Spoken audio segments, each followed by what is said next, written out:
नमस्कार, लाख टके की बात में आपका स्वागत है। आपके साथ मैं हूं नलिनी पांडे। नमस्कार, मैं हूं आपके साथ शीनम शर्मा। लाख टके की बात में आज हम बात करेंगे फर्जी आधार, यूपी से बिहार तक कथावाचक पार आर पार। इसके साथ ही बात होगी इटावा में कथावाचक पर कलेश की, क्यों जाति ढूंढ रहे थे अखिलेश। इसके अलावा बात होगी आपातकाल की 50 साल की संविधान हत्या दिवस क्यों बौखलाया विपक्ष। साथ ही बताएंगे सीएम योगी ने आपातकाल की बरसी, लोकतंत्र के सेनानियों के लिए बड़ा ऐलान कर दिया है, उस पर भी चर्चा करेंगे। और फिर बात होगी अखिलेश यादव पर संगीत सोम के बड़े हमले की, जिसमें उन्होंने अखिलेश को सीजनल हिंदू बताया है।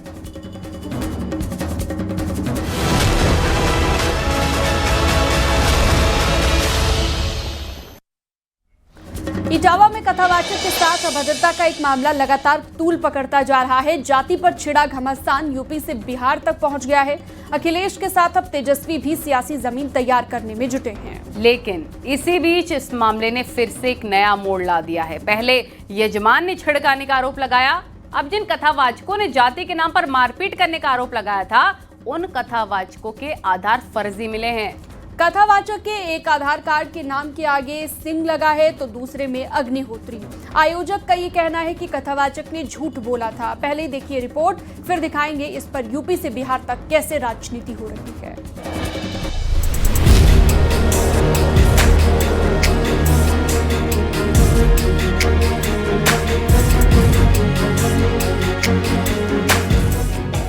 इटावा में जिस कथावाचक ने अपमानित करने का आरोप लगाया, बाल मुंडवाने और मारपीट का आरोप लगाया, उसके 2 आधार कार्ड सामने आए हैं। एक पर नाम है मुकुट सिंह और दूसरे पर मुकुट मणि अग्निहोत्री, और विवाद की जड़ भी यही है।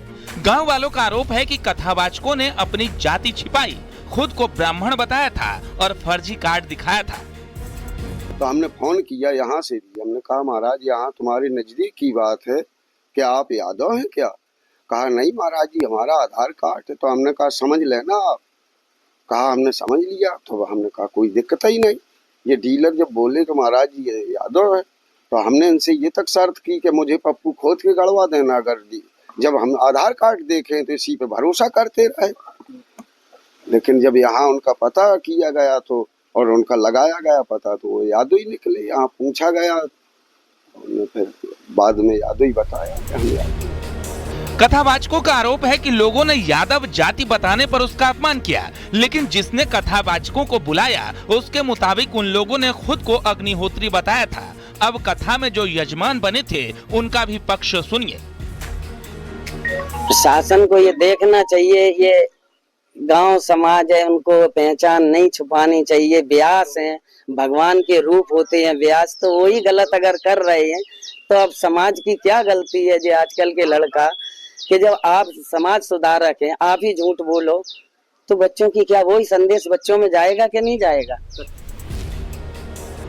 फिलहाल इस मामले में पुलिस जांच कर रही है। मारपीट के आरोप में 4 लोगों को पुलिस पहले ही गिरफ्तार कर चुकी है। इससे संबंधित एक प्रतिनिधिमंडल आज मिला था हम लोगों से। उन्होंने ये बताया कि साहब उनके खिलाफ भी कार्रवाई होनी चाहिए जिन्होंने अपनी जाति को छुपा करके हमारे यहाँ आए हुए थे। पूरे प्रकरण को सुना गया है, इसमें पुलिस निष्पक्ष और त्वरित कार्रवाई किया है और इसमें जो भी विधिक कार्रवाई है वो हम आगे भी करेंगे। मामले में अब अलग अलग पहलू सामने आने लगे हैं। एक और कथावाचक के आरोप तो दूसरी ओर कथावाचकों पर फर्जी जाति और छेड़छाड़ का आरोप, और इस सब के ऊपर चल रही है यूपी से बिहार तक जाति की सियासत। Bureau report, news 18।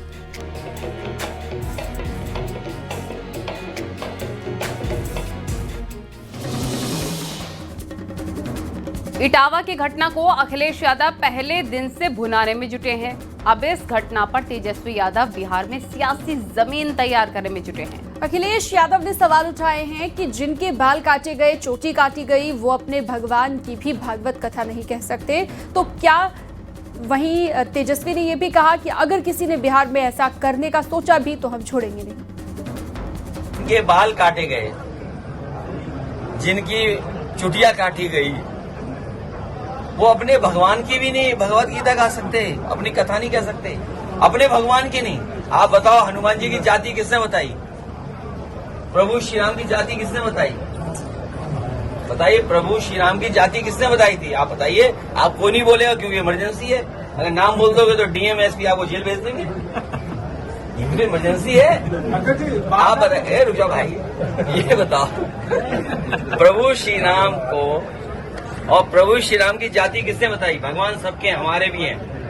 अब बीजेपी को ये तकलीफ है, भगवान कृष्ण का प्रचार ज्यादा है, उसे दुनिया में पूछते हैं, बस इतनी सी शिकायत है उन्हें। तो केवल कथा सुनाने के लिए केवल एक ही जात के लोग कथावाचक क्यों हो सकते?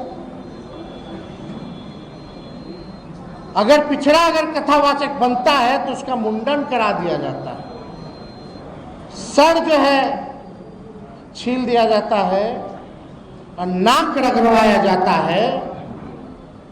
हम जरूर भरोसा दिलाएंगे कि अगर बिहार में इस प्रकार का अगर काम कोई करेगा तो हम लोग छोड़ने वाले लोग नहीं।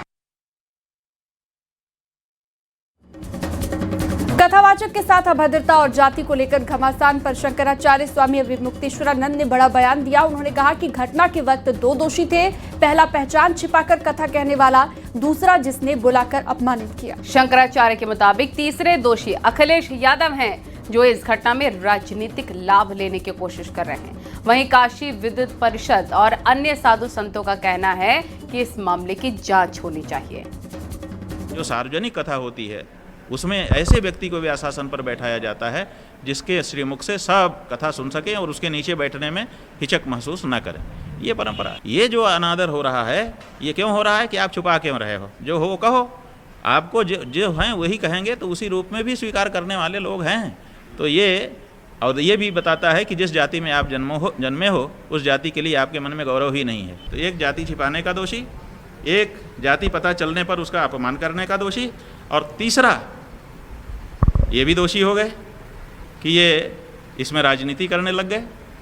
अरे कोई घटना घट गई थी तो आपको उस पर राजनीतिक लाभ लेने की क्या ज़रूरत है? तो ये राजनीतिक लाभ लेने लग गए। तो राजनीति के लोभ में भले समाज बट जाए, हमको राजनीतिक लाभ होना चाहिए, ये जो आकांक्षा है ये भी अच्छी नहीं। कथावाचक हिंदू है, हमारे सनातन संस्कृति को मानने वाला है, सनातन सभ्यता को मानने वाला है, परमात्मा को मानता है, ईश्वर को मानता है, तो कथा भागवत चर्चा करने का अधिकार सबको है, इसमें कहीं कोई संदेह नहीं होना चाहिए। हाँ, दूसरी बात है कि कथावाचक के रूप में या कथावाचन की व्यास गद्दी के आड़ में आकर के हमें छल छद्म द्वेष पाखंड भी फैलाने का अधिकार नहीं है। अगर हम जिस वर्ग, जिस जाति, जिस संप्रदाय से हैं, हम हिंदू हैं, हम अपनी बात बतलाएं कि हम कौन हैं, हमें अपनी अथॉरिटी छिपाने का अधिकार नहीं है। ये बात भी नहीं होनी चाहिए। इटावा की घटना इसी बात को लेकर के कहीं ना कहीं से उबाल ले रही है। स्वामी अवमुक्तेश्वरानंद जी ने जो बात कही है वो बहुत सुंदर बात कही है और स्वागत योग्य है, आचरण करने योग्य है। स्वामी अवमुक्तेश्वरानंद जी महाराज ने जो बात कही है कि किसी सार्वजनिक स्थल पर या धर्मोपदेश करने का अधिकार केवल ब्राह्मणों को है, क्योंकि सब धर्मों के लिए ब्राह्मण पूज्य है, सब विशेष जातियों के लिए ब्राह्मण पूज्य है। तो निश्चित रूप से किसी को भी, किसी अन्य जाति के लोगों को सार्वजनिक मंच पर बैठ करके धर्मोपदेश करना सर्वार्थ अनुचित है। तो एक और अखिलेश यादव जाति बताकर सियासत करने में जुट गए हैं, वहीं दूसरी ओर बीजेपी अखिलेश यादव पर निशाना साध रखी है। डिप्टी सीएम केशव मौर्य का कहना है कि जो दोषी होगा उस पर कार्रवाई की जाएगी, लेकिन अखिलेश यादव जाति बताकर लोगों को बांटने की राजनीति में जुटे हैं। व्यासपीठ पर जो विराजमान थे उनका व्यासपीठ में आचार के रूप में सम्मान होना चाहिए। अगर उनका किसी ने सम्मान नहीं किया तो गलत किया है, इन लोगों ने गलत किया, उनके खिलाफ कार्रवाई होगी। लेकिन श्री अखिलेश यादव जी ने जो एक श्रीमद् भागवत कथा कहने वाले आचार्य का सम्मान करना चाहिए, उसे केवल अपनी जाति की सीमा में ला करके पहुंचा। एक पक्ष कहता है कि उन्होंने अपना नाम बदल के आधार बदल कर किया और वो कथावाचक पर एक पक्ष आरोप लगाता है। अब वो क्या होगा वो जांच में आएगा। लेकिन एक विपक्ष के लोग क्या कर रहे हैं, क्यों इसको बुला के उन्होंने प्रेस करना पड़ा लोगों को? क्योंकि भारी संख्या में जो यादव समाज है वो बीजेपी की नीतियों से प्रसन्न होकर भाजपा के साथ आ रहा है चारों तरफ। अब इनको डर है कि ये हमारा जो वोट बैंक है ना चला जाए। बीजेपी जात की राजनीति नहीं करती, लेकिन ये ब्राह्मण और यादव को लड़ाने का षड्यंत्र। आपातकाल के 50 साल पूरे होने पर बीजेपी इसे संविधान हत्या दिवस के रूप में मना रही है और अलग अलग राज्यों में जिले और बूथ स्तर पर इस कार्यक्रम के जरिए लोकतंत्र के इस काले अध्याय की जानकारी लोगों को दी गई। पीएम मोदी, अमित शाह और जेपी नड्डा ने भी आपातकाल के उस दौर को याद करते हुए कांग्रेस पर निशाना साध दिया है। देखिए रिपोर्ट।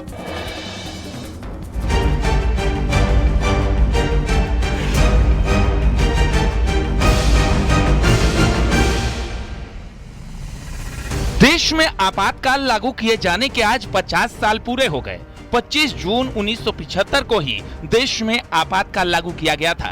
प्रधानमंत्री ने आपातकाल को लोकतंत्र का काला अध्याय बताते हुए आपातकाल के दौरान अपने अनुभवों को साझा किया। पीएम मोदी ने इमरजेंसी डायरीज नाम की किताब का भी जिक्र किया, जिसमें उनके अनुभवों का जिक्र है। पीएम मोदी ने सोशल मीडिया पोस्ट पर लिखा कि उस समय वो आरएसएस के युवा प्रचारक थे और कांग्रेस ने लोकतंत्र को बंधक बना लिया था। आज भारत के लोकतांत्रिक इतिहास का सबसे काला अध्याय आपातकाल थोपा गया था। आपातकाल थोपे जाने को 50 वर्ष पूरे हो गए। भारत की जनता इस दिन को संविधान हत्या दिवस के रूप में याद करती है। इस दिन भारतीय संविधान में निहित मूल्यों को दरकिनार कर दिया गया था। उस समय की कांग्रेस सरकार ने लोकतंत्र को गिरफ्तार कर लिया था। गृह मंत्री अमित शाह ने आपातकाल को लेकर सोशल मीडिया पर पोस्ट किया। उन्होंने अपने पोस्ट में लिखा, आपातकाल कांग्रेस की सत्ता की भूख का अन्यायकाल था। जिस प्रकार से आपातकाल में देश को एक जेल खाना बनाकर रख दिया था, देश की आत्मा को मूंगा कर रख दिया गया था, न्यायालय के कान को बहरा कर रख दिया गया था, लिखने वालों की कलम से स्याही ही निकाल दी गई थी। बीजेपी के राष्ट्रीय अध्यक्ष जेपी नड्डा ने इमरजेंसी को लेकर कांग्रेस को कटघरे में खड़ा किया। नड्डा ने कहा कि 25 जून 1975 की आधी रात को तत्कालीन प्रधानमंत्री इंदिरा गांधी ने आंतरिक अशांति का बहाना बनाकर भारत पर आपातकाल थोपकर देश के संविधान की हत्या कर दी थी। 50 साल बाद भी कांग्रेस उसी मानसिकता के साथ चल रही है। उसकी नीयत आज भी वैसी ही तानाशाही वाली है। जो केवल एक राजनीतिक घटना नहीं थी, बल्कि लोकतंत्र पर सीधा हमला था, एक कुठाराघात था।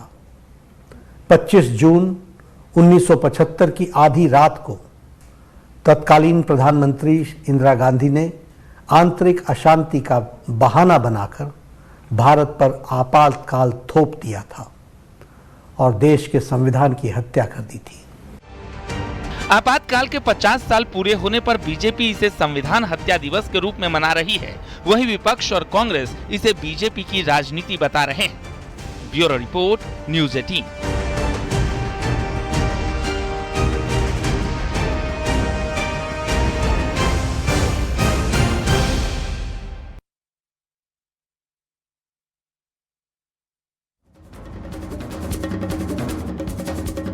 देश में आपातकाल की 50वीं बरसी को बीजेपी ने संविधान हत्या दिवस करार दिया। वहीं कांग्रेस और समाजवादी पार्टी ने बीजेपी पर निशाना साध दिया है।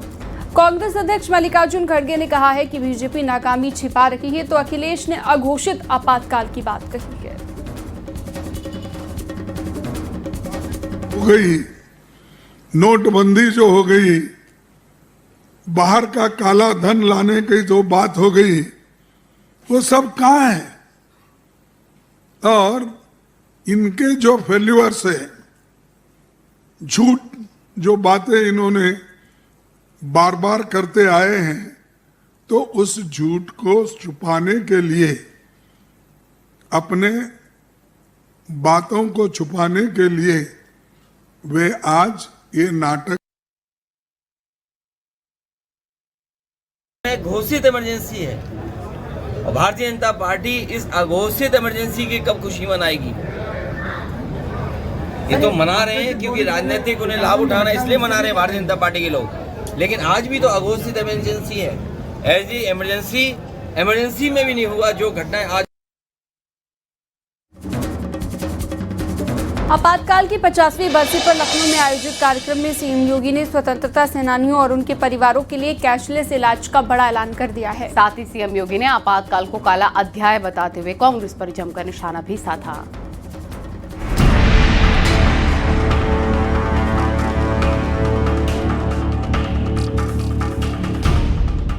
आपातकाल की 50वीं बरसी पर सीएम योगी ने बड़ा ऐलान किया है। स्वतंत्रता सेनानियों और उनके परिजनों को प्रदेश के अस्पतालों में कैशलेस इलाज दिलाने का ऐलान किया। आज के इस अवसर पर मैं सभी लोकतंत्र सेनानियों का हृदय से अभिनंदन करता हूं।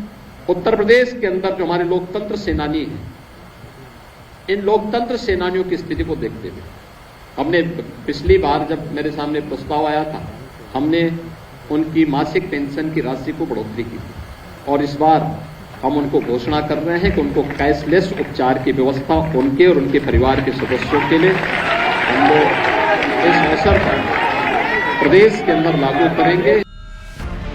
सीएम ने कहा कि कांग्रेस ने हमेशा संविधान का गला घोटा। जब से संविधान लागू हुआ तब से ही कांग्रेस ने संविधान को रौंदना शुरू कर दिया। 1975 में तो संविधान रौंदने की पराकाष्ठा थी।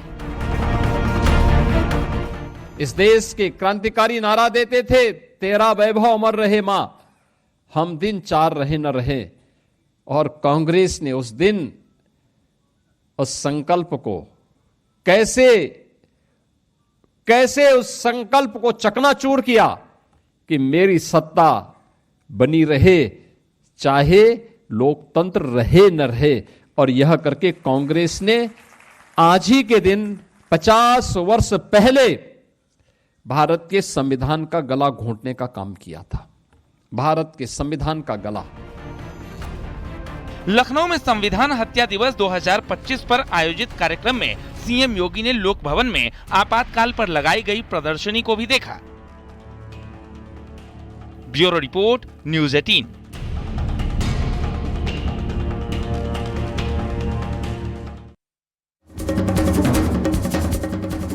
और बीजेपी नेता संगीत सोम ने एक बार फिर से अखिलेश यादव पर करारा प्रहार करते हुए उन्हें सीजनल हिंदू बताया है। संगीत सोम ने अखिलेश यादव को मुगलों का आखिरी शासक बता दिया।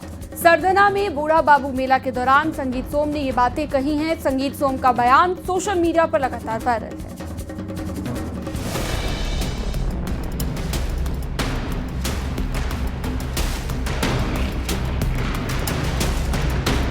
बीजेपी के फायर ब्रांड नेता माने जाने वाले संगीत सोम एक बार फिर अखिलेश यादव पर जमकर बरसे।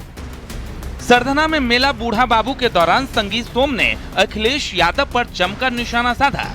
सावन में अखिलेश के रुद्राभिषेक करने पर उन्होंने कहा कि अखिलेश यादव सीजनल हिंदू बनने की कोशिश करते हैं। आप देखिए, आज मैं बड़ा मुझे ताज्जुब हुआ जब अखिलेश यादव जी ने कहा कि हम पीडीए के लोग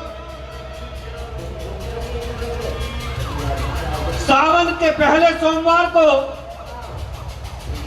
बाबा शिव का रुद्राभिषेक करेंगे। अखिलेश जी, सीजनल हिंदू मत बनो। अगर हिंदू बनना है, परमानेंट बनो, तो आप कभी बन नहीं सकते। संगीत सोम यही नहीं रुके, उन्होंने अखिलेश को मुगलों का आखिरी शासक बताया और कहा कि यूपी में कभी अब मुगलों का शासन नहीं आएगा। मैं हमेशा कहता हुआ आया हूं कि आप उत्तर प्रदेश में मुगल शासन के आखिरी शासक थे और अब उत्तर प्रदेश में कभी मुगलों का शासन नहीं आना। अगर मुगलों का शासन नहीं आना तो आप शासक कैसे बन सकते हैं? अखिलेश यादव पर संगीत सोम के तीखे हमले के बाद राजनीति गर्मा गई है। उनका ये बयान तेजी से सोशल मीडिया पर वायरल हो रहा है। Bureau report, news 18।